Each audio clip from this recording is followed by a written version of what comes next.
Welcome to Fluent Phonics. Today, we will focus on mastering the pronunciation of the word slackening.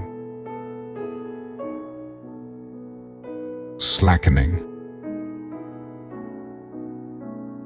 Slackening. Slackening.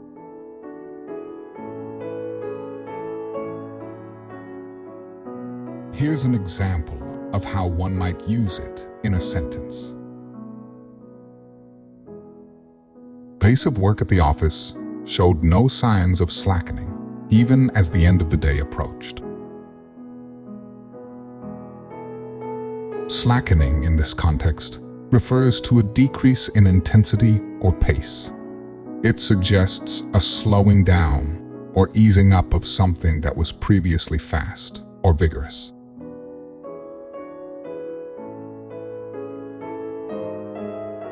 Thank you for your time.